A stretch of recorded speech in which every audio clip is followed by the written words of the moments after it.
Hey guys, what's going on? Vega here from Serpent Special Forces. This is just a round table. I'm pretty sure that the guys can't hear me, but not sure. Just hang out. If there's additional information that you might have during these topics or whatever we cover, please feel free to put it in the live chat. Son of a Tech streaming. I think Mind Your Biz Seth is streaming. So am I. So we're gonna go ahead and get started. We're going to be bringing in a group of people to basically go over the Chia Roundtable here, and it's going to be Seth Estrada from Mind Your Biz, Yashnik from AeonPool.tech, Crypto Mikkel, Mr. Serpent, and myself. So we're just going to hop into it, and I'm going to bring them up right now. Oh no! Let me mute myself. That would be good. Mute. So what's going on, guys? Welcome. Thank you. Hey, thanks for having me. Thanks for everybody for. Indeed, I know nothing about Chia, so I'm here for educational and learning purposes. Well, that's the purpose so of I this may meeting. have really dumb questions at some point, for all I know. No, but hey, take it from a pro. Dumb questions are the best questions. It's true. That's all I have are dumb questions. Is there? Hold on. They're saying there's still an echo. Is there? It should be gone now. Okay. Yeah. All right. It's fixed. Good to go. So first things first that I wanted to get into. Is everybody good? Vega, you got your stuff going? Yes, sir. Cool. You're recording, Mr. Yep. Mikkel. You got Yes, everybody's sir. got what they want. Cool.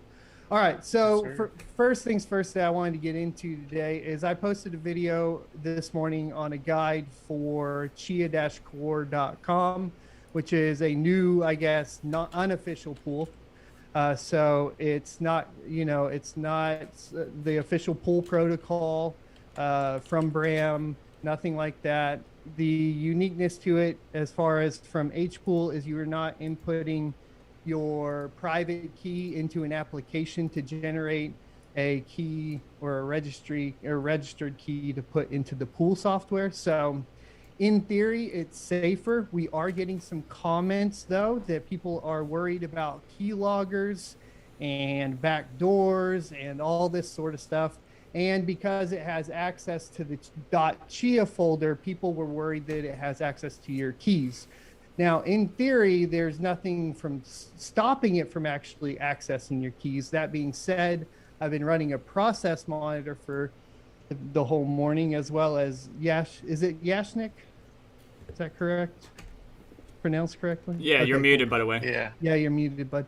And so he's been running one as well. All I've seen is it reading the config file, which makes sense because it is gathering all of its information through the wallet. And then as far as being able to vet any sort of keyloggers, I'm not seeing anything. I haven't been able to get any verified proof of the people there from the people that are making these accusations. So I don't know where we're at as far as that goes. I think it still comes down to the same problem you have in crypto regardless, though, because these files are not registered, and because you're downloading them onto a PC, they're going to get flagged, and because you have to release them, they could have anything in there, right? Any sort of viruses, whatever. So I'll just have to restate once again, don't load it onto a PC where you have any personal or financial information on outside of the Chia information if you're going to use it. But that pretty much, from my perspective, goes across all mining and farming software, period. Yep. So Exactly. that's where I'm at with it right now. Yashnik, you said you saw it writing to logs. Do you have it pulled up right now? I could probably try to switch over. I misunderstood you earlier. I'm just talking about Chia itself. Oh, okay. So we're protocol. talking about the Chia-Core Application that's used to farm to the chia-core.com farming pool for Chia. Yeah, and that's under C users, your computer username under a folder called .chia, mainnet, and then logs. That one? So that folder is the folder you target within the Chia Core application when you're configuring the farmer. And the question is because it has access to that. Well, the first question is it accessing your private keys? The answer to that is the Chia Core executable is not. The process monitor is not showing that it's accessing anything but the config file. That being said, the second set of concerns that came out that I'm aware of that I'm still researching and have no proof of at this point. I'm on Discord with the devs right before this call as well. Was that somebody had found a keylogger in it, and one accusation was that they found remote software application in there. I have not found either one of those. But once again, I'm not a programmer.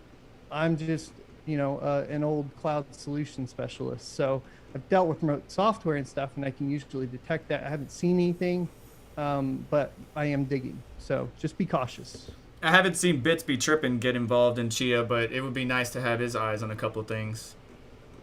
I can say, just based on the response from Bits over on Twitter, I think he's interested in what's happening here. And Son of a Tech, I think largely some of your content where you're doing a bit of a deeper dive, you're reaching out directly with the leadership team, having those conversations directly with Ram, as opposed to indirectly having him comment on my media.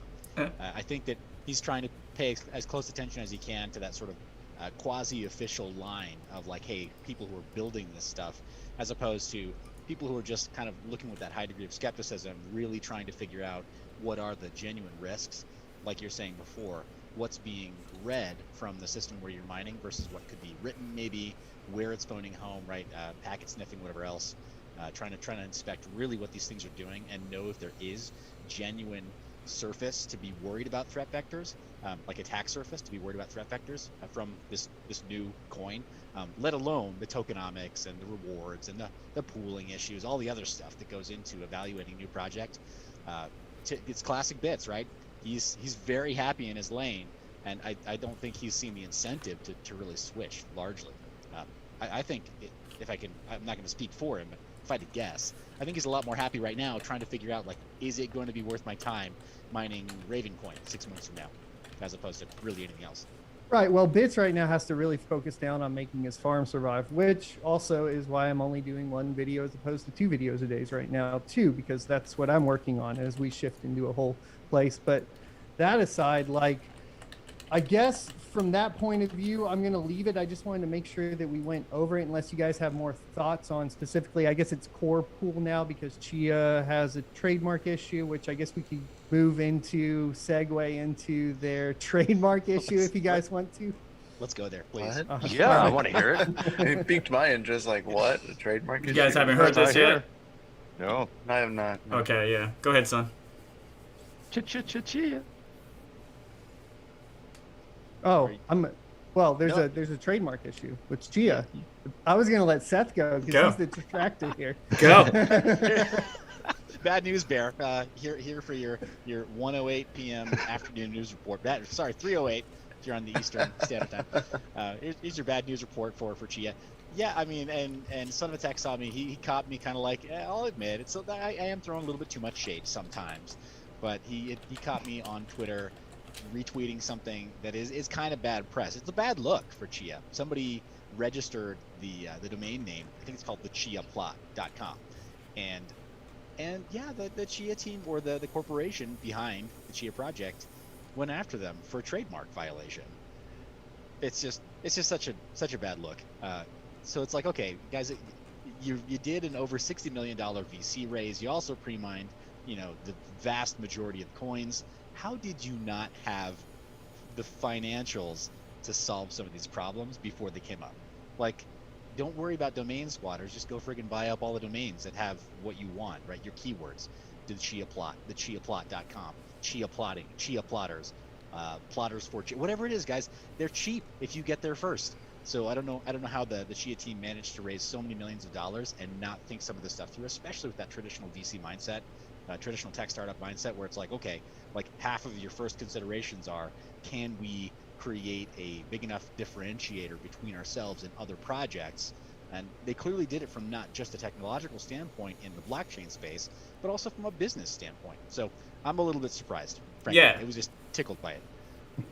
And there's an article on CoinDesk about this, by the way, citing some of the letter and quotes that are in it. But as a business and somebody that's been in the website industry, if you're going to create a brand around something, first off, you chose Chia, and I'm pretty sure that people in our age group, when we hear Chia, we're thinking of the actual plant or Chia, whatever product that came out back in the day. But then you also want to make sure that you're getting your websites and anything that, like Google and GoDaddy had an issue where GoDaddySucks.com was registered and they had to buy it from the person who registered that. So they should have went and actually got the domains similar to their branding to prevent other users from getting taking advantage of it. Now, they did mention in a dev meeting on launch day for when the exchange went live, saying that they would prefer that the pool operators not use a name with the word Chia in it.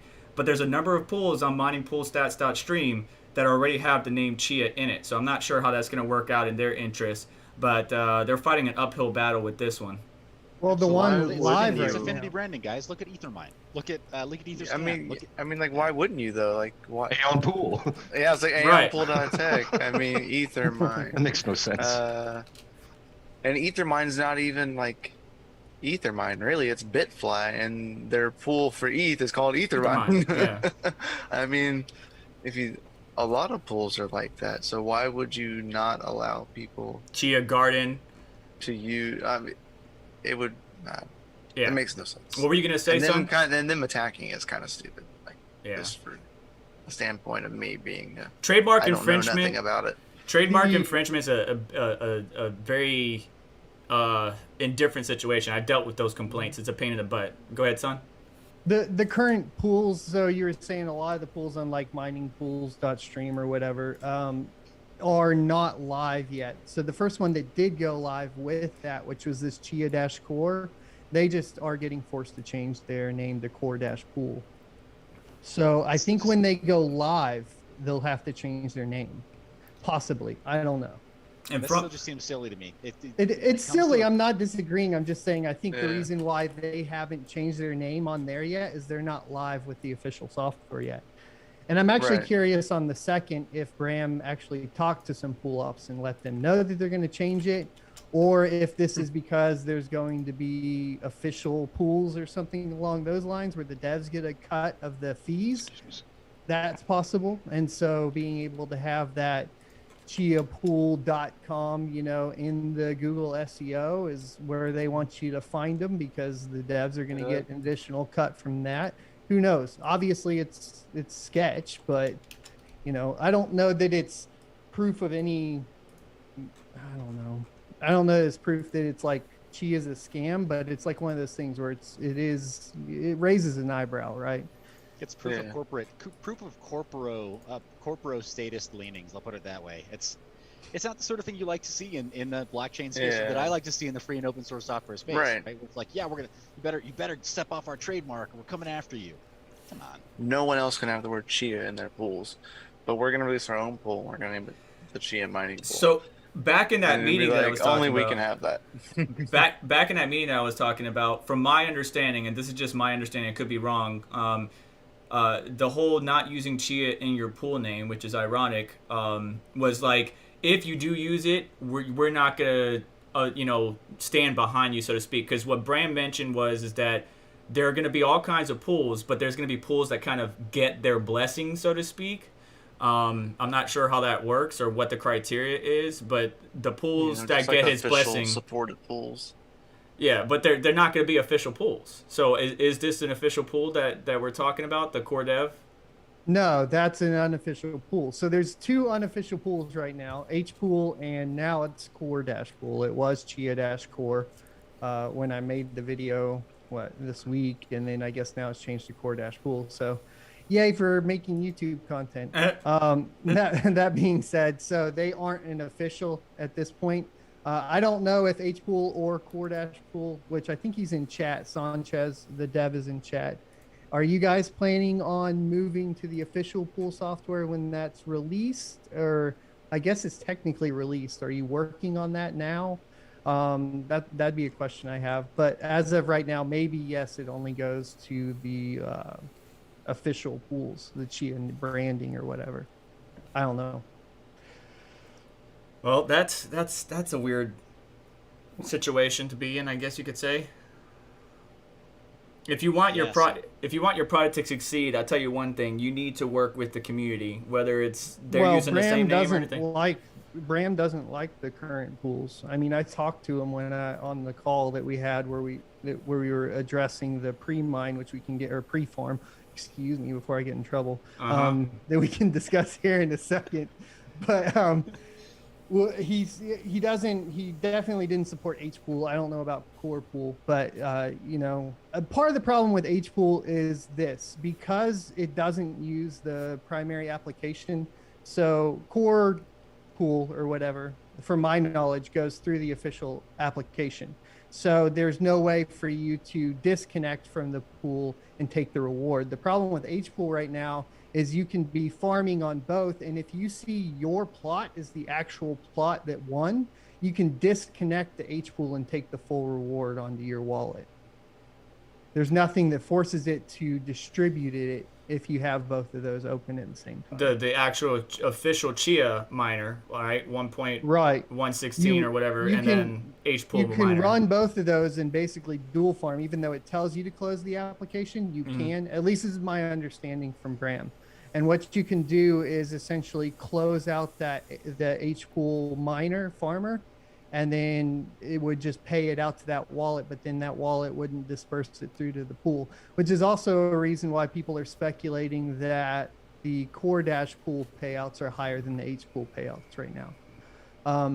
Going through like the proofs and the steps of, you know, validating that, I'm trying to do, but that's obviously difficult because I don't have enough plots to actually steal anything on, you know, personally. Like, I only have 12 terabytes, so I can't prove that this is what's going on at H-Pool right now.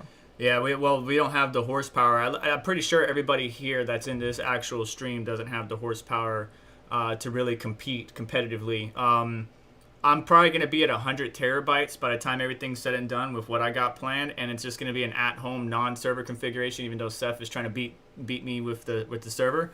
Only because I'm just going to make it work with what I got. Now, here's the misconception that I had before we go into the pre-farm that Sun mentioned, I was presenting this in my beginning videos as, hey, you know, the at-home person can get involved. I was wrong about that. I was actually educated by Son of a Tech and Seth, Mind Your Biz, that this was really intentional for the corporation side of things. So you're a corporation, right? You got all these servers.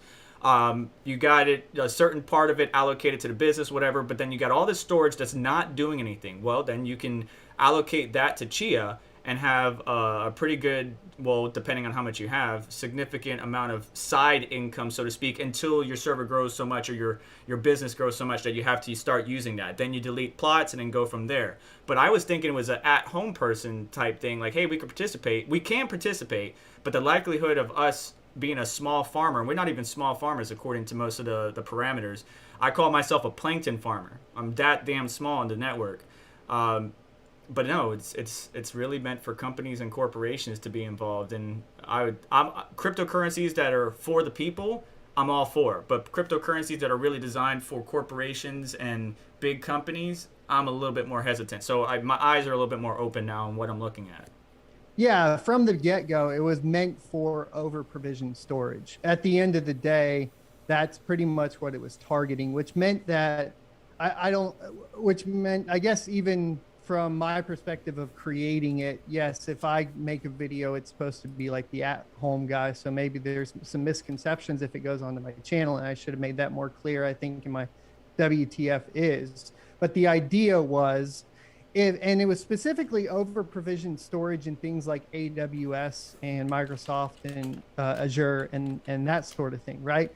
And then Bram has pointed out the total sales, I guess, of hard drive space compared to network growth does prove that over provisioned storage is now being utilized. So from my knowledge, that plan is moving forward.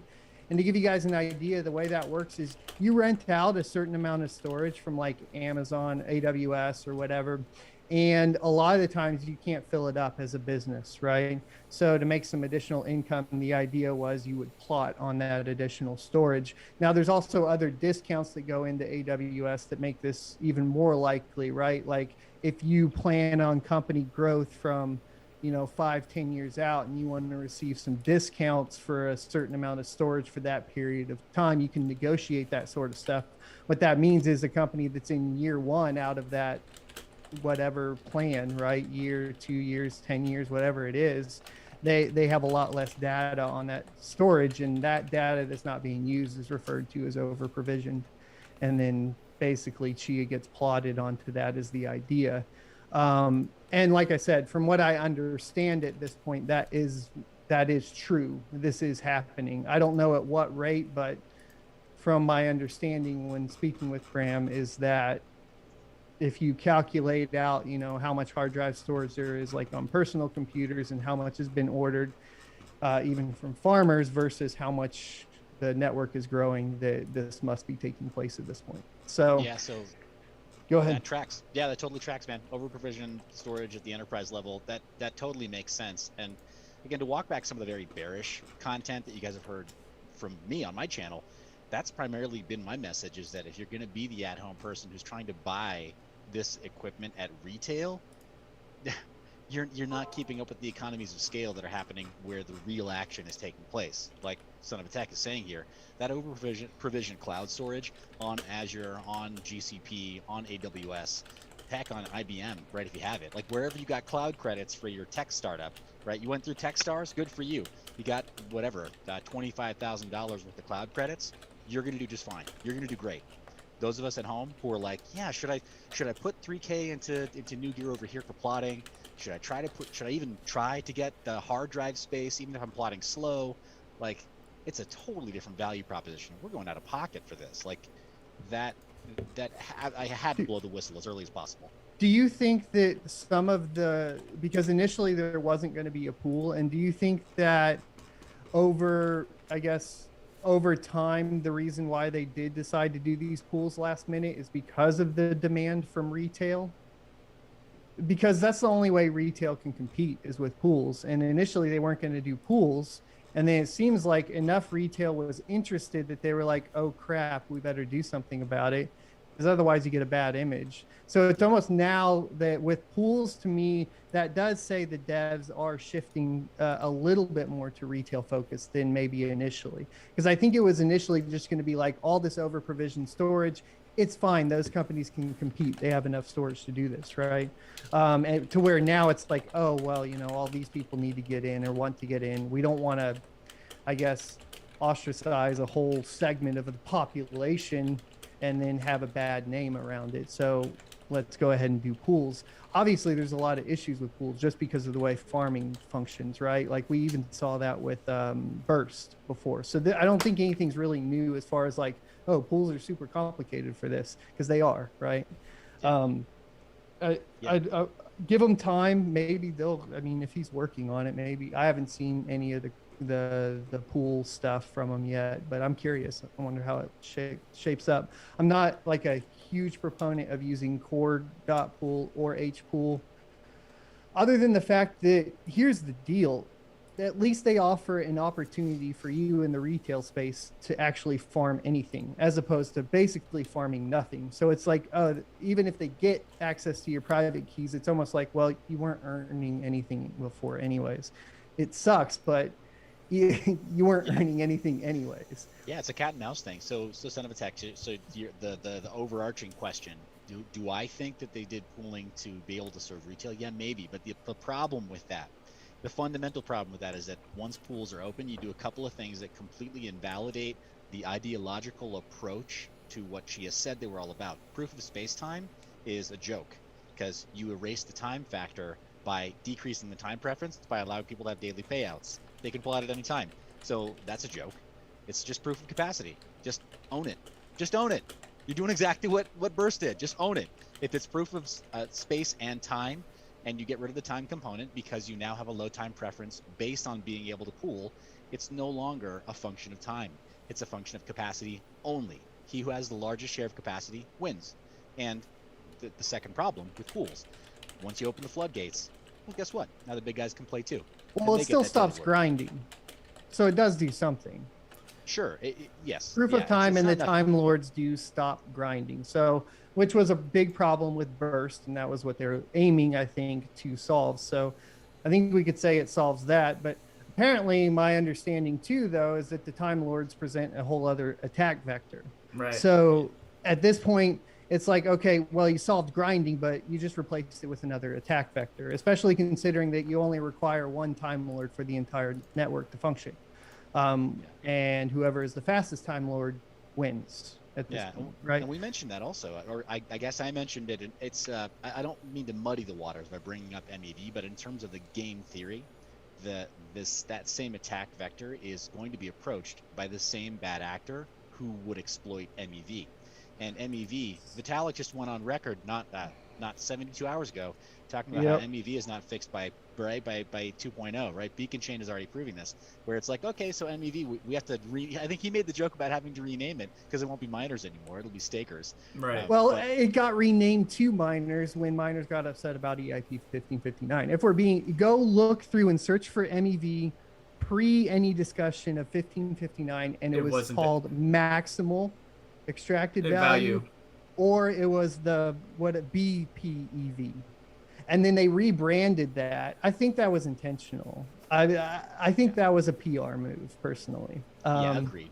So without muddying the waters too much there, I just mean to say that the Time Lord threat vector, I think, is very similar in terms of the nature of the bad actors that come in. How can I get the fastest reorganization system and position myself such that I get final say for reordering this side of consensus?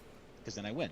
Again, so I'm still a little confused on where the Time Lords come in as far as transaction processing, because my understanding is all the transaction processing is still done on the drives themselves or on the farmers.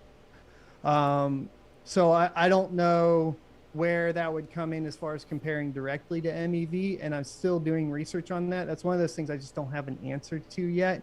The only thing I do know, because Bram told me, is that it is an attack vector. Exactly how, I'm not perfectly clear on. Just to make that statement in full disclosure and be completely transparent, I'm not positive what that attack vector is, from my understanding at this point.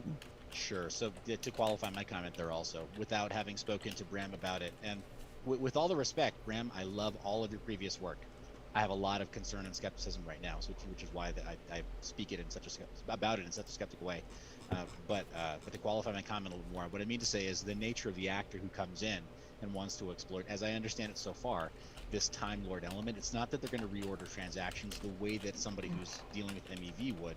It merely that the mechanism, by having the fastest time to manipulate that variable, is very similar to what one needs to do to exploit MEV, which is why you have the DEXs, AMMs, and mining pools that it's understood are exploiting that now, right? As opposed to like actual miners or even large stakeholders, just somebody that has the fastest way to manipulate data that's going to eventually be written on chain, and do so for personal benefit. So that's the only reason I bring that up as a game theory element, is that you have that the same person who's wearing the black hat over with MEV and doesn't really want to be seen. They just want to try to extract value. I think that same person is going to wear a black hat over here with Chia and be like, all right, Time Lord time. This is what I get to do. Yeah, I mean, provided Chia gets any sort of recognition on near the level of Ethereum, right? I don't think there's enough transactions on the network to warrant any sort of manipulation at all right now. So that's one of those other things that you have to keep in mind, is the project's so early that you can say that there's no hacks for X amount of time and everything's honky-dory, but the fact of the matter is that there's no reason to hack it. There's no reason to hack it. And the primary attack vectors are usually in those transactions within the blocks that are being solved. So you need to have transactions that are actually going on to make it worth it. And if the transactions are low, it's just not worth it. We don't really know the viability or the safety or security surrounding Chia at this point, because I think it's too early. So I wouldn't want to put too much conjecture into it at this point, right? Sure, that's my role in this whole discussion. I'll wear that one. Well, let's go. Go ahead. I was just gonna say the keyword you mentioned there was early, because this project is so new and so early. A lot of the users need to be aware that, you know, what you were saying earlier about the dev core pool, or I keep saying the name wrong, or whatever, H pool and programs and whatever. There's actually a bunch of GitHub programs that can actually help you out, like Plot Watcher, so on and so forth. That you guys all need to be aware that this stuff is all new, and you need to be careful. Hence the reason why in my videos and much of everybody else's videos we say, do not put this on a computer in which contains personal data information that could be compromised and impact you. So just be aware this is new. Things are still leveling off, so to speak. I don't think the network's leveling off, because we just passed 18. What do you call it? Is it exabytes or exabytes? Exabytes. It's a exa binary bytes. Okay. But yeah, we just passed 18 while on this stream. We went from 17 to 18, so it's still growing. 2 since yesterday. It's so pedantic, guys. Sorry. It's just funny. It's like, we're not going to teach retail how to say those words. Everyone's just going to keep saying exabytes. Just keep calling it exabytes. We'll wag the dog here. Sorry, man. All right, son, do you want to move on? Yeah, so the preform, the big one that we need to get into here. All right, so you guys have probably already watched my video with Bram on it. A couple of notes that I wanted to put in there is that my knowledge is that he is out publicly, as far as I don't know if it was somebody was saying, I don't know if it's on the spectrum or what it was exactly, but that could account for like the giggles and stuff. I don't want to talk about that. Can we leave all that? As far as like, how would I put it? I don't think that it serves us to attack character or emotional states or anything as far as that goes when we're referencing that video. Is that helpful? I think that's fair. Sense? Yeah, Sonotech, I think that's fair at all times when we're discussing somebody who is a meaningful contributor to these projects. It'd be like trying to poke fun at Vitalik's appearance. Just not appropriate. Yeah, so I don't think that helps. I agree. So I just wanted to clear that up before we get into it, because I'm not a fan of those in the comment section either, guys. So we're going to leave that aside. My understanding as far as the pre-farm does sound sketchy. We have basically what they've done, in his own words, is set up two things. You have the Chia Network and you have the Chia Company. The Chia Company controls the pre-farm. And this is basically to make sure that Chia Network is not a security. That's all it is. It's basically, as far as my understanding, it's separating those two to make sure that there's, I guess, legally there's things going on there, right? The Chia pre-farm under the company serves as essentially development costs, so on, right? It's going to improve the worth of the company, which is fine until you have none of that in circulation at the beginning as well. So what you end up having is you have an exchange that has a limited supply, much more limited, you know, like 10% of the entire circulating supply or whatever, if you count the pre-farm. And that drives the price of that up. What does that do? That drives the price of the company up. So no matter how you cut that cookie, I think it's going to look suspicious to everybody. And I think that everybody should be cautious when they see that sort of thing. Now, there's the idea, of course, that you need to have development costs. Well, okay, that's fine. We get that. It's very large, one. Two, I don't necessarily agree that that has to be the thing. I have a video coming out on Tuesday covering another coin called Ergo, if you want to get into details on that. But what they did was a no pre-farm, no emissions kind of in the beginning, no emissions release. What that means is that they had no pre-mine, nothing like that.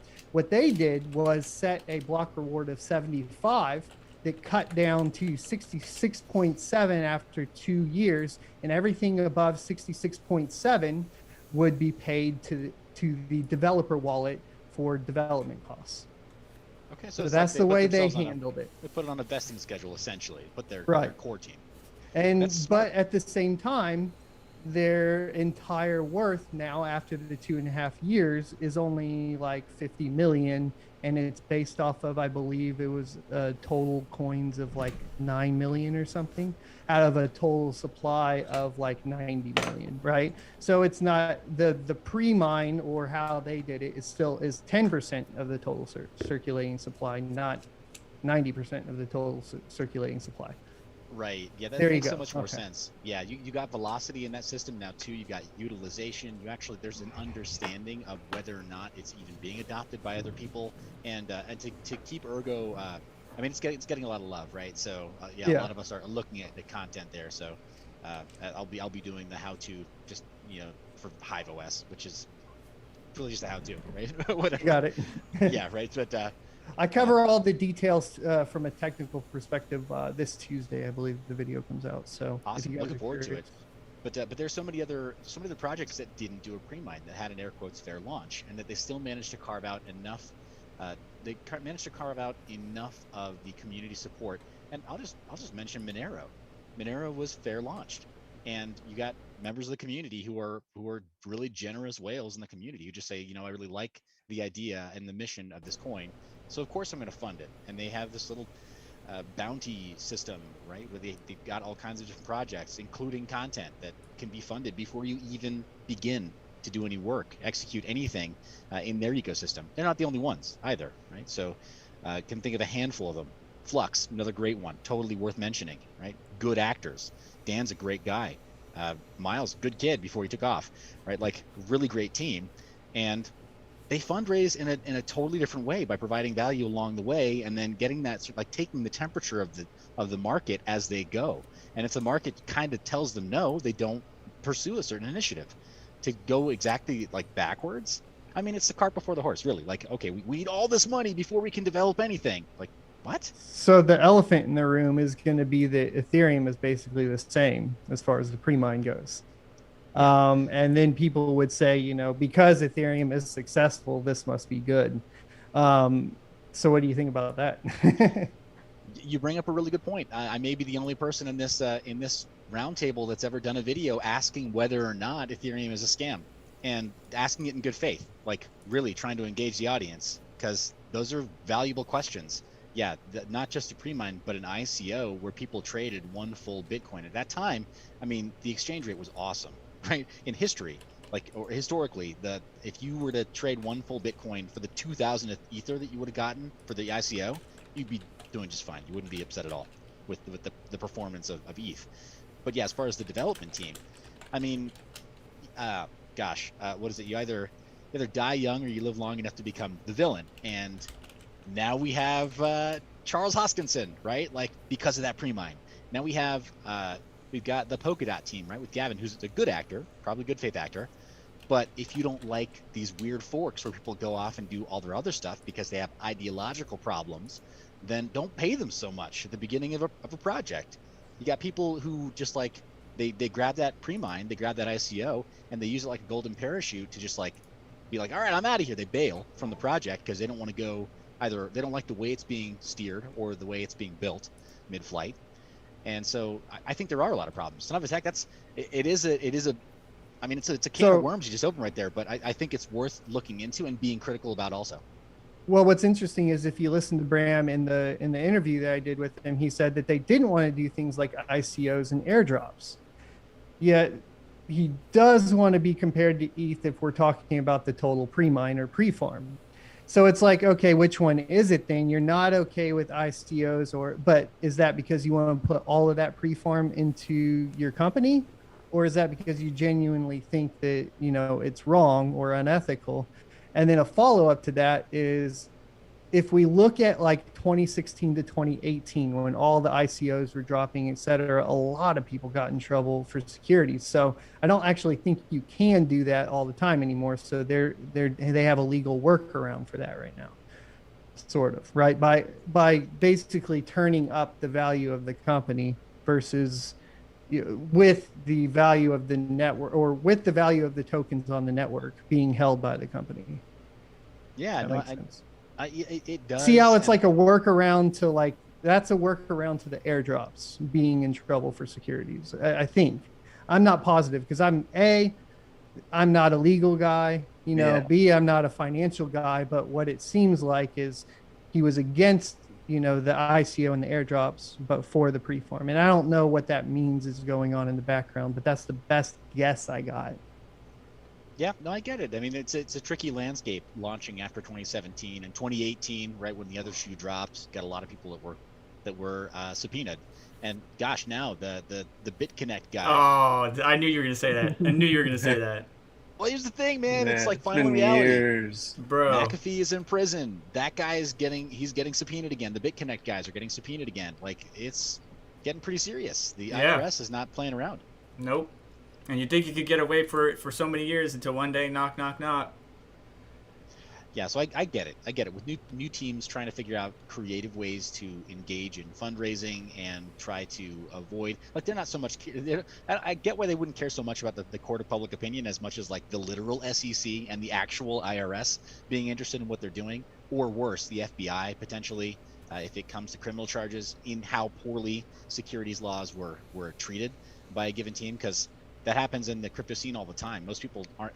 Like, we don't talk about it in polite company, but the FBI, they can knock on your door if you've done a token sale incorrectly, and they're trying to claw back funds on behalf of like a criminally administered ICO or STO. So it can get very serious very fast. I get that. In the meantime, bro, if you're taking the traditional tech startup route, you're taking dollars, right? You're taking fiat money from people, and tens of millions of them. Why not? Like, why not just say, like, okay, part of our vision is that we want to do a fair launch, and it's because we're talking to this inner circle of people who funded us.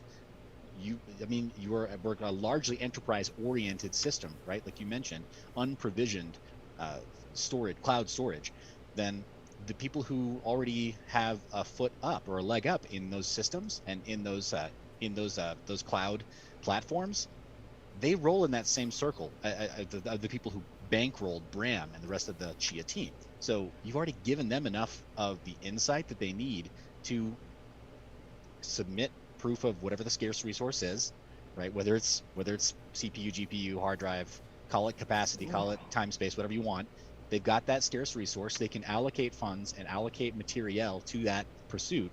And they can get in and make themselves whales, very similar to how some other projects have done, where it's like, look, we know it's launching.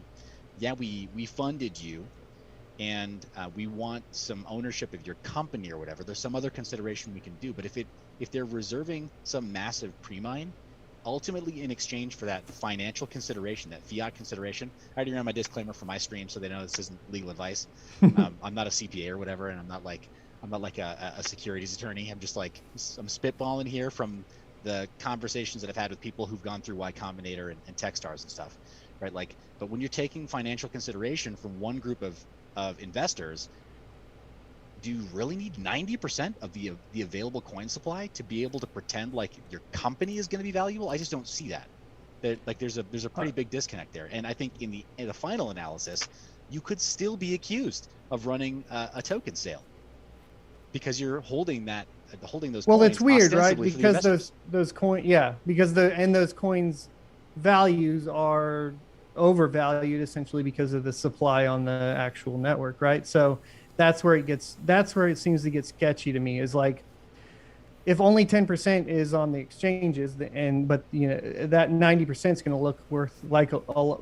look like it's worth a lot more than it actually is. And I think that's kind of a weird one. I think as far as the pre-farm concerns for the public, anybody looking at investing into Chia, what you have to keep in mind is, like, they can promise us all day that they're not going to touch it.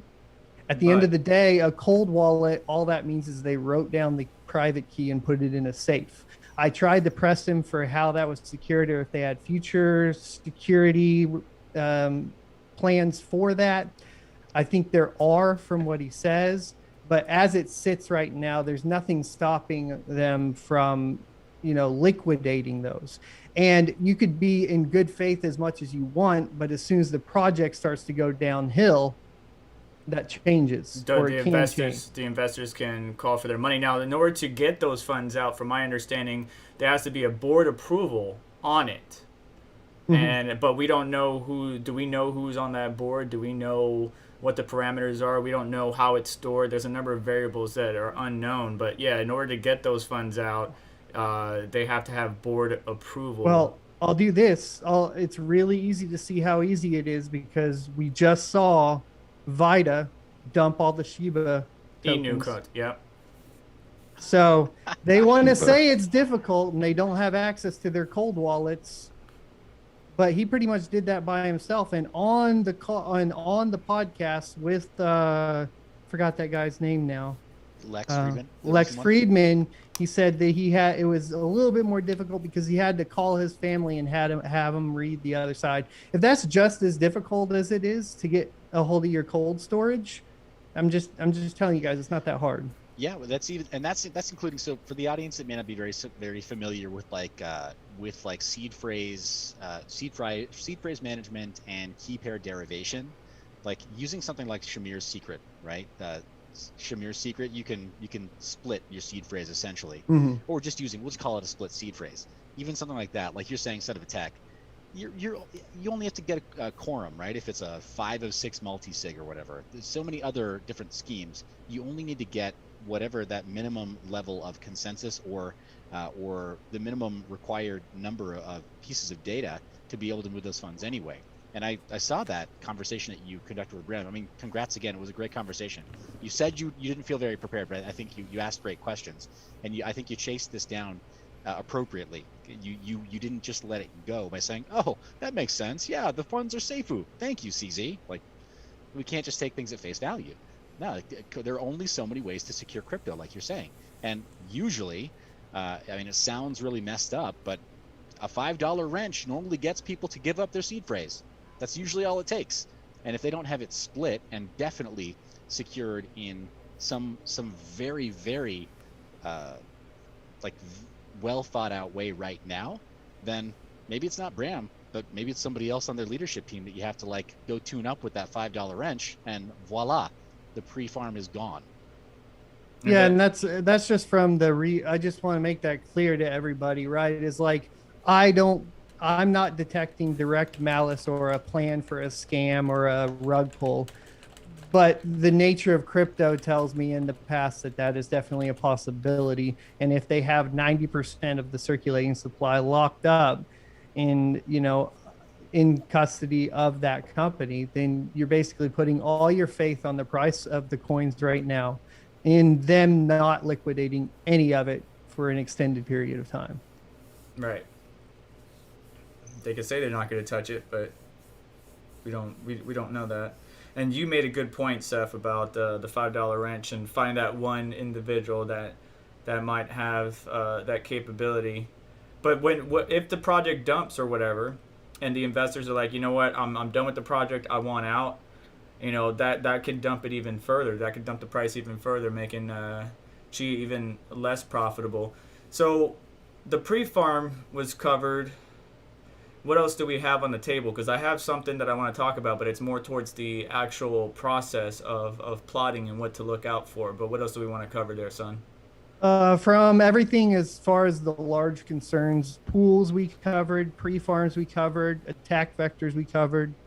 So I think you're good to go. Bring up whatever you want. I think we also covered, just briefly, albeit briefly, we also covered the bad optics of trying to chase down unenforceable trademarks, which is dumb in crypto. Right, and that article I linked in our channels. I don't think I could post link in Mind Your Biz and Son of a Text, but I posted it's you can find it if you go look it up. You can find it where they're trying to enforce that trademark. So the Chia situation. Let me see if I can do this. Which one is? So I have a question. Go ahead. Here is a basic. Like I said, I really never wanted to get into Chia, like mining personally. So I'm just here for learning purposes only. What is now like the base cost to even get into, plotting? Like, is it outrageous for people to get into this at this point? What's the cost of entry? I think, it's cheaper than GPU mining if you're talking about just entry, because I'm just curious. I think pools help that, right? So you're really only talking about needing like a Raspberry Pi for the farmer, and then maybe just an old Xeon or something for the plotter. Now you're going to be slow and you're not going to compete on the network. We'll have to see what pools do. But if we're talking about just barrier to entry, we're talking about an old desktop PC with a hard drive on it. If we're talking about making money on it, then that's where we get into, you can go watch a lot of CES videos on, competition of the network, et cetera, and how far out that's going to be. Now, some of that's going to change with the pools, though, right, Seth? So we'll make that clear. Yeah. No, it will, but let's talk even further. Let's extrapolate out to 6 months, where I personally, guys, this is not technical analysis, but just looking at the macro cycle, right? Looking at the Bitcoin halving cycle and how the entire market tends to follow Bitcoin. If we're looking 6 months down the line, 7 months, 8 months down the line, when Chia dips, because it will inevitably dip, then you have to start figuring out what is the air quotes long-term evolution, the long-term plan for that hardware purchase. How are you going to sunset all of these drives that you have lying around that are definitely not paying the rent at that time if you're joining as a retail participant in Chia or any kind of proof of capacity type scheme? With GPUs, we saw before, GPUs, they took a pretty gnarly hit. It was a great time to pick up some 1000 series Nvidia cards or some great Vega cards between 2018, 2019, right? There was a sweet spot there where you could pick stuff up actually below MSRP again. Mm-hmm. But here we are again in the middle of this environment, and even terrible old 4 gig cards that probably have no business being resold are being resold to the secondary markets at above launching MSRP after having been mined on for like 4 years, sometimes in dirty old barns and warehouses, not even rusted. Cleaned. Yeah, I've seen some of them that are pretty gnarly looking on eBay, and you're like, oh, you're investing like $200 of it. I'm like, what is wrong with you? But they're just because they can. Yeah, exactly. And if it's not, and someone's gonna pay for it. Yeah. So and as far as Chia, go ahead. And as far as Chia, best thing to do is get NVMe drives, right? Because that's the fastest way to plot. They're doubled in price. They're starting to double in price. Yes. So retail is getting dumped on right now, and it's not that Chia is dumping on you. It's that the market does what markets do, right? The moment that they see people value this, awesome. I'm gonna add a $50 to that price. Oh, I got that sold really fast. I'm gonna add 100. That sold really fast. I'm gonna double the price now. And so retail participants in Chia are they don't even see how they're just getting so dumped on right now. And then when things dip, and there's a glut of capacity-oriented IT on the market, like storage, NVMEs, 2.5-inch drives, SSDs, and then the large spinning platters, right? The large spinning disk, the 18 terabyte drives, and then the SAS drives too that are being bought up right now. Those prices are going to drop right down. You're not going to recoup your costs in the same way unless you do a long-term hold when it goes back into profitability. And when that happens, GPUs, I agree with Son of a Tech. It should go with hard drives and with GPUs right now, but GPUs have a secondary use case and a secondary market. I promise you, even just from a personal perspective, I doubt you're going to value having 18 terabytes of additional storage for your editing workstation more than you're going to value having a 3000 series RTX card that just kicks butt across every possible use case, whether it's content creation or gaming. It's just going to do better, period. Well, how about them hard drive prices? Loving it. I'm glad I picked up most of my drives ahead of time, or I already had them. I just needed to build it. So I would like to go back to the hard drive aspect of situation or hardware market in just a second. But I want to talk about plot filter because I need more education for myself as well. Because in the Chia on Windows, and we're just talking about it from a Windows perspective, if you look at your farm, you can see that your plots, it will say, plots pass filter, 1 out of 296, 1 out of 296, sometimes 2 or whatever. And there's a link, if you click on, mouse over the question mark here, learn more, it would take you to an FAQ, which I actually already have pulled up here. And that FAQ has some good information that you guys need to understand. I'm still working on understanding it myself, which is why I haven't made a video on it. But in short, you guys have all this hardware, right? Say you got maybe a server or just a little NAS or something like that. What's super important is, the delay in which it takes to read those plots, to provide the signage points and stuff like that. From my understanding, you need to be able to scan your drives in less than 5 seconds, but you need to be able to respond to the Time Lord within 28. And when I looked at my logs in Chia, I noticed something. Let me see if I can pull it up here. Same here. Careful, you're live on mine. Yeah, I'm gonna show everything. I'm gonna show everything. I'm going. Do I'm it. going All bare. right, stream over. Out. So let's see here. I'm gonna make sure that I'm on a good spot. All right. So on my screen, if you guys can see throughout the channels, you could see how long it took for each plot to get signage points or what have you, and validate. And it's less than a second. This is good, but I noticed something, and that is when my main computer, which I have plots on my main computer, the computer I'm streaming on, but also my NAS. When I have to talk across the network to my NAS, that's where I get delays of over 5 seconds, and that can impact performance. Now, my question is this. If I have a wallet set up, and it's the same wallet on both the main machine and the NAS, is that considered double spending or no? Because they're both connected to the same 296 plots. You have to, you would have to remove the plots from one, right? But I think whatever reports faster is gonna take it. That's why I set it up the way I did, because the NAS can report faster with its direct storage than my main machine, and my main machine can report faster with its direct storage than the NAS. Yeah, so I mean, like if we're talking about like hardware configuration, ideally what you want to have is a closed ecosystem for the farmer and the plotter through a 10 gig switch, and then out from whatever the VM is, right, to the public internet. So, and that's going to pretty much resolve a majority of your latency issues and help you to scale as well, right? Because then all you got to do is you run out of space on NAS 1, you plug in NAS 2, plug in the 10 gig, plot away on that, and load it into the VM. So usually you have like a plotter, a VM, and then your storage, right? Or sorry, the plotter, the farmer, and then your storage. And right now too, because I was playing with it, VMs will not plot very fast. So you need to do bare metal for your plotter. Seth, I have a question for you. How do you speed up? Because I think the speed in which you provide these signage points, as well as provide whatever the Time Lord's requesting in time. So again, less than 5 seconds to, I think, provide the plot filter or signage point, and then you got 28 seconds to respond to the Time Lord in order to get it. My question is this.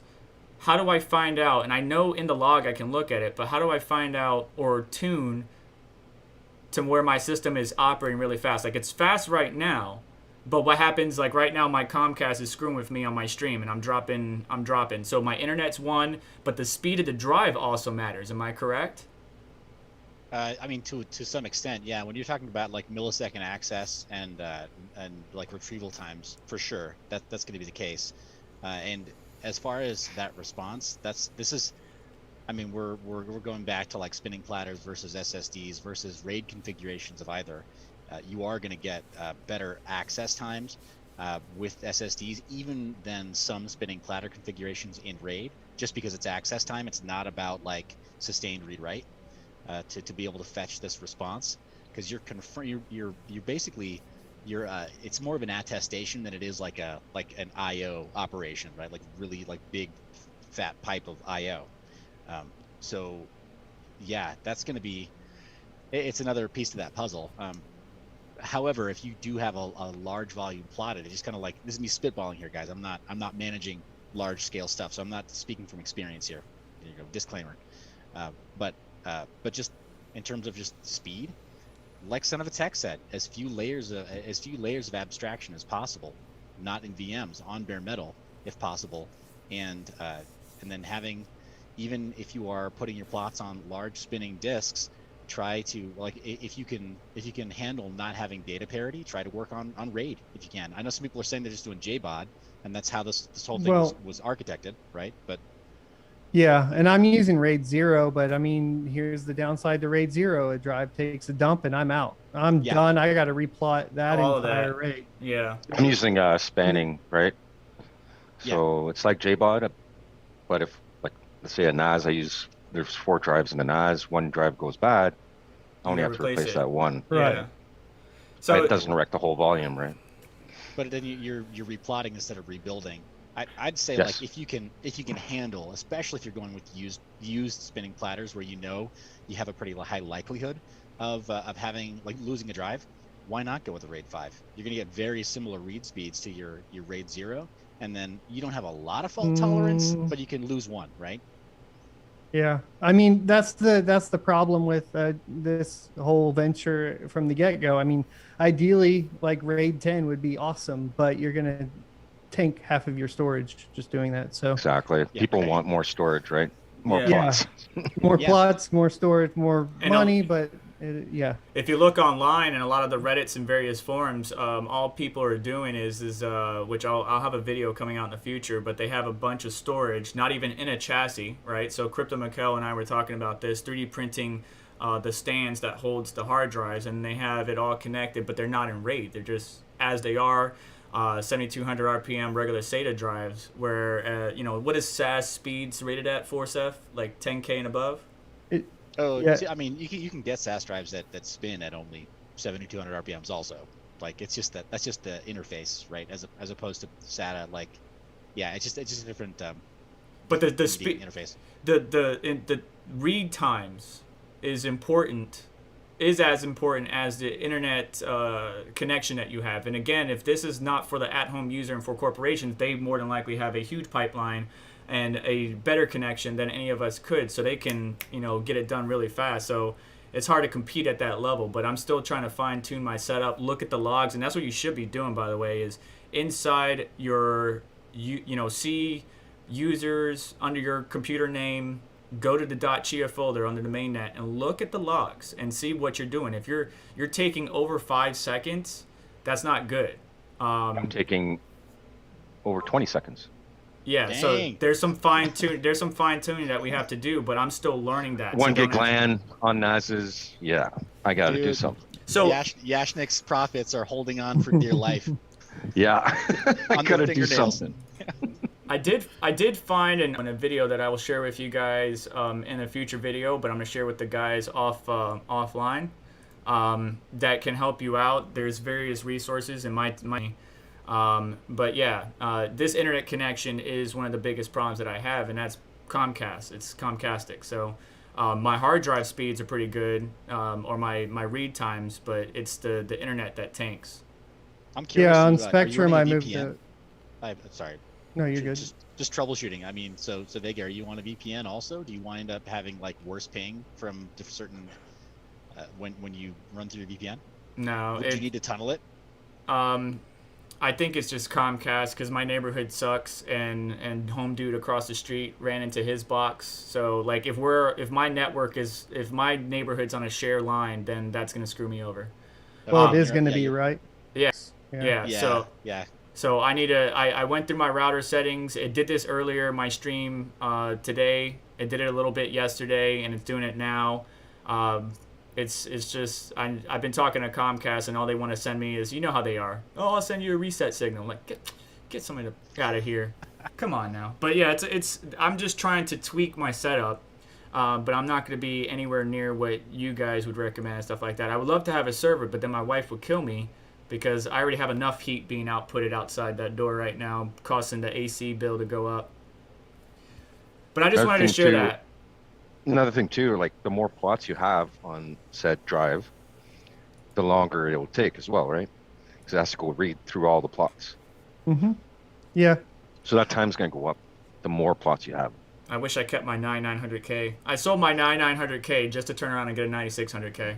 That's what the NAS is being powered by. But the 5900X is a pretty good CPU, but it's still to read off the NAS over the network because I'm not on 10 gig is killing me. So And you're plotting over the network? Yeah, the cable's right behind me. It's running literally along the wall and over to it. I mean, it's actually not bad. So average plot times, depending on the drive, is like 4 hours. And then it plots over the network in about 10 to 15 minutes. And it does run pretty fast, but it's only gigabit, not 10 gigabit. Yeah. Maybe I'll upgrade my network in the future, but upgrading my internal network isn't going to do anything if my connection to the outside world is crap. Like for me, I can plot 15 in 27, 28 hours, but they're done plotting like after 24 hours. It's taking that long to copy over to the NAS, right? That's my bottleneck as well. Yeah, I mean, guys, so for my part, I mean, I've been playing the part of the bear, right? I've been debating on the side of the bears for the whole project. Some of these pain points, it just kind of validates what Tech was saying before, where this is enterprise grade crypto. It's enterprise grade blockchain, and that's like, what it's meant for. Yeah, all these pain points, they just validate that. They validate that assertion that this is designed for the enterprise. However, it begs the question, like, okay, then who's going to use this stuff, and why? Like, why? Why would it has been being used. That's kind of the thing at the end of the day. Like, it's clear from when calculating the numbers, at least my understanding was that it is being used by over provisioned storage, because it's impossible for the amount of hard drive sales in the past year or whatever versus how much is already out there on the retail space to actually make up for how fast the Chia network is growing. Yeah, so let me be more clear. Not who's going to use the blockchain, because that is apparent that a lot of it is over provisioned storage in cloud, but who's going to actually use the coin or the smart contract layer, like at the color coins. You know, on the other side, right? I mean, product market fit. This actual coin network, the proposed value that this whole solution is designed to help fill in a gap for. Who the heck is that? It doesn't use as much power. Yeah, I mean the sale they're is trying to do something. The green, right? And then, I mean, to be honest, it's so early that I think it'd be kind of unfair to make that, or to call that out at this point, right? Like, there was no contracts on ETH in the first days. Like, it takes time for that sort of thing and solutions to be built out. I think like maybe it changes these days on where you move forward, like bridges and so on are definitely going to help. And maybe the devs are going to do a lot of this themselves too. I mean, who knows, right? Well, Singleton that's coming out is a smart contract, but you're talking about actual use cases and stuff like that. Don't they have color coins? Mm-hmm. Well, they proposed color coins. Why are you smiling, Seth? You mean they forked color coins? Guys, I mean, there's nothing new under the sun. If they're looking at UTXO-based systems, it's not like Vitalik didn't already leave a crap ton of boilerplate for them before he left Bitcoin land and started Ethereum. I mean, there were some proposed solutions that already had significant amounts of work done before Ether launched. So the idea that smart contracts would come was that was a credible claim. And now it's like, it's awesome that Taproot is live on Chia now. That's really, really cool. Really great. Awesome. What about mixers? What about smart contracts? It's not like they couldn't already, again, fork RSK or OmniLayer, or like name a half dozen smart contract layers that are UTXO based right now in production right now, and just say like, cool, we want developers to build this. So because we took $60 million of investor money, and because we pre-mined the crap out of our own network, like, we're going to create bounties for developers. Come build stuff now. They were distracted by the pools that they didn't need. They know they needed. Come on, dude. It's fine. It's fine. Right. Yeah. Oh, goodness. I mean, I know it's FUD, guys. I realize. I get it. It comes across as just like FUD for me. I know that. But it's also like you spend enough time through enough cycles and you just get tired of the same rhetoric. No, I hear you. I mean, like, we see it a lot right now. Even just like a Bitcoin Miami conference turning into a BitConnect conference. It's what it feels like. But I mean, that happens when there's this FOMO, right? Which is what's going on, and you're in a bull run like this. It happened last time. So I don't think though that means every project that comes out during a bull run is a scam though, right? Like we are going to see a lot of them. I actually like to end this. I just want to say I don't think any of the pools that are currently out are intentionally scamming. I don't think Chia right now is an intentional scam. I think there's some like red flags that we need to pay attention to, and you need to just pay attention. And that's it, right? Like it's not rocket science here, but I want to be careful on like, because I see like a lot of people that want to label everything as a scam, and I don't see anything that's like saying that anybody's doing anything intentional here. It's definitely going to feel like a scam if it starts to tank and they liquidate those coins though. And there's a lot of coins there, and that's a problem. Yeah, so I agree with that largely, Son of a Tech, just to be very clear. For the record also, and I think I've tried to maintain that ideological balance in the videos that I've produced so far, being very bearish without calling anybody a scammer or a scam. Bull markets, ironically, they're a very difficult time to launch because the money is so easy. The money flows so easily. But then also people's expectations are tempered. Look at the top 25 market cap outside of these established proof of work projects. Or look at the top 25 in DeFi tokens that are trading that have billions of dollars, right, in market cap, and try to make sense of that. What value are they providing? Right, like none. So it's a weird time to launch. I get that. I don't mean to disparage, right, or needlessly denigrate the work of the Chia team. Not at all.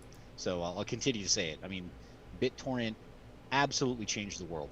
No doubt that because of some of the other like related network effects, we wouldn't have, I'm convinced we wouldn't have the level of communication ability that we have like right now, like video chat and such, like of the various web technologies, WebRTC and everything else. I'm sure there's plenty that would not have been able to get where it is if there weren't other tech that didn't stand on the shoulders of the giants like Bram and what he made with BitTorrent. It's amazing. Chia, I have my doubts. I have my concerns. It's because we've been burned so many times in the middle of bull runs where it's like, yes, otherwise well-meaning teams, but stuff is maybe not well thought out. Like, how do you start something like this that has any proof of work component and then not realize you need pools until then all of a sudden you add pools and then you don't think about what that's going to do to the tokenomics of your coin or the game theory of, again, not totally erasing, but largely erasing the time component of space-time. Like, some of the stuff is, it just seems like level 0 understanding of blockchain. And I still don't get how it was missed. Well, I mean, a lot of that stuff does get missed. I just like, I hate to go back to Ergo, but you know, Ergo was originally no pools. It was pool resistant. That's what it was supposed to be. And now they have pools. So this happens a lot. So it's not, I don't think it's anything new under the sun, I guess is what I'm saying. And they launched very similar to Chia. Ergo in particular. They launched in 2017 during a bull run, had a huge pump, and then took a crap, and then have completely changed their model at this point. They were pretty much all the way no pools ever. That was like the big selling point. What would get interesting is what is the selling point for Chia right now? It's the green, right? And then it's the prevention of grinding, right? So those are the two big selling points. Grinding, can you explain a little more on that side of things? Yeah, so grinding was an issue that Burstcoin had. Right. And essentially it was, I guess, at the very base, rewriting your lottery ticket over and over and over again, trying to win. Does that make sense? I think that's the easiest way to explain it. If somebody else wants to go into more detail. But that's where the term grinding comes from, because you're grinding the hard drive, rewriting it over and over and over again. And the portion of, so proof of space is Burstcoin, adding proof of time with the Time Lords, sort of. I don't have a full understanding other than I can say the proof of time portion of that is to prevent the grinding. Bingo. I'm joking. I don't know. There you go. Yeah, I guess I apologize. I'm all talked out as far as like the bearish points, the skepticism. I think we'll just wrap it up with some questions. I'll grab some questions from my chat, and then we'll go. I'm going to say we got 10, 15 minutes for questions if you guys have any, and then we'll go from there. keep it cool. Sounds good. This has nothing to do with Chia, but Golden Wolf, it's not my router. It's not my modem. It's Comcast. They suck. I have a good modem and router. Router is the Asus AX88U, and the modem is the surfboard from Aris, but it's the 10 gigabit It's the one. squirrels, bro. It's the squirrels, man. I need to go out there and shoot some squirrels. But no, any questions, please post it in the live chat for either of our channels. Wagner, thanks for the donation. He said, what about Chia Core Pool? How is it possible to reuse existing plots? Well, it's all just tied into the wallet. So if the plots are tied to a key, make sure that the wallet directory that you're pointing to is the same wallet directory that created the previous plots, and then you're good to go. Tropical on your channel says join H-Pool. How do you feel about that? So H-Pool and Core Pool both had payouts. H-Pool is less secure so far from my understanding. And then in addition to it, the payouts are currently less, but I think that has to do with the, like we said, the large farmers disconnecting whenever they win a plot. I don't know exactly because I can't test that at this point. So it's up to you. You can use H-Pool or Core Pool. Be careful. Just be very careful with these right now. They're not official. Yeah, I mean, if you want to go to a stranger and give them the house keys and feel comfortable with it, go for it. But I'm not. Isn't H-Pool like 20% fee or something? That's what I heard. And then somebody said Core Pool scans and modifies. It does not modify. Right now, I only show reads on my resource monitor. I am not showing any writes to the config. I'll continue to monitor it and see if we can confirm writes to the config, and then I don't see it touching the key files right now. Very good hustle says, I would love to hear all of you describe your personal Chia setups and profitability. We really can't go into profitability because has anybody even got Chia yet? Yeah, I'm getting Chia on H-Pool, or I was, and now it's swapped over to Core Pool. It was doing about $1 a day. Well, 85 cents a day per 10 terabytes. Yashnik, did you get? 0. Same here. But I'm just solo testing right now. Seth has all the Chia. It's all going to him. Chia. But as far as personal setups, what I would suggest is after the stream, go and check out our individual channels. You see, Son of a Tech's got a pretty good setup. I'm using an old school chassis and got just a bunch of old hardware in there that I'm utilizing.